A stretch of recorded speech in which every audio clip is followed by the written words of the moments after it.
வாழ்வில் ஒரு மாங்கனி தொடர்பாக நிகழ்ந்த மறக்க முடியாத நிகழ்வினை இன்றளவும் நினைவு கூறும் முகமாக காரைக்காலில் உள்ள சுந்தராம்பாள் உடனாய ஸ்ரீ கைலாசநாத சுவாமி கோயில் சார்பில் நடத்தப்படும் ஓர் முக்கிய திருவிழா. ஒரு வணிக குடும்பத்தில் செல்வந்தரின் மகளாக அவதரித்த காரைக்கால் அம்மையார் சிவன் மேல் அதீத பக்தி கொண்டவளாக இருந்தார். காரைக்கால் அம்மையாரை வணிகரான பரமதத்தன் என்பவருக்கு திருமணம் செய்து கொடுத்தார்கள். பொருள்சார் வணிகம் அறிந்த அளவுக்கு அருள்சார் ஆன்மீகம் அறிந்தவன் இல்லை பரமதத்தன். எடுத்துச் சொன்னாலும் புரிந்து கொள்ள முடிந்தவன் இல்லை. காரைக்கால் அம்மையார் பக்தி வைராக்கியம் கொண்டவர்.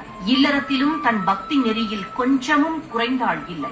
அப்படிப்பட்ட காரைக்கால் அம்மையாரை இறைவன் ஒரு திருவிளையாடல் நிகழ்த்தி ஆட்கொள்ள முடிவு செய்தார். ஒரு நாள் பரமதத்தன் இரு மாங்கனிகளை கொண்டு வந்து காரைக்கால் அம்மையாரிடம் கொடுத்துவிட்டு கடை தெருவரை போய் வருகிறேன் என்று சொல்லி போனான்.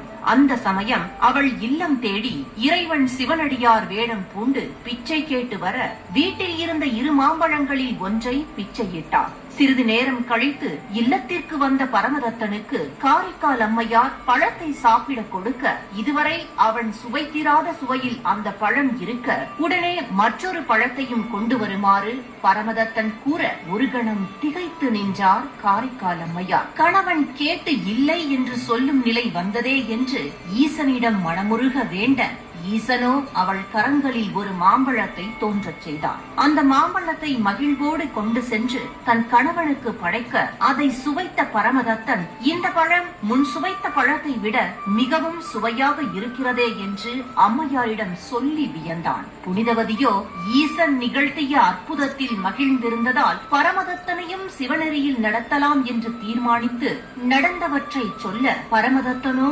அற்புதத்தை புரிந்து கொள்ளும் அளவுக்கு பக்குவம் கொண்டவனில்லை. அம்மையாரை பழித்து பேசி அப்படியானால் மற்றொரு மாம்பழம் பெற்றுவா என்றான். அம்மையார் மீண்டும் ஈசனை வேண்ட ஈசனும் மற்றொரு பழத்தை தந்தருளினார். இந்த அற்புதத்தை கண்ணார கண்ட பரமதத்தன் பக்தியில் சிலிப்பதற்கு பதிலாக அச்சத்தில் நடுங்கி அற்புதத்துக்கும் மாயத்துக்கும் வித்தியாசம் தெரியாமலும் அம்மையார் தன் நிலைமையை எடுத்துச் சொல்லியும் மாயங்கள் செய்யும் ஓர் அணங்கு என்று சொல்லி பிரிந்து சென்றான். அதன் பிறகு அம்மையார் உலக உயிர்களின் தன்மையை புரிந்து கொண்டு அவர்கள் எப்படி ஈசனை அறியாதவர்களாக இருக்கிறார்கள் என்று எண்ணி வருந்தி இந்த மண்ணுலக வாழ்வில் சிக்கி உழலும் அவர்களை மீட்டு சிவபக்தியை பரப்ப வேண்டியதன் அவசியத்தை உணர்ந்து தன்னை முழுமையாக சிவனுக்காகவே ஒப்புவித்தார். மொழி பகின்ற பின்னெல்லாம் காதல் சிறகு நின் சேவடியே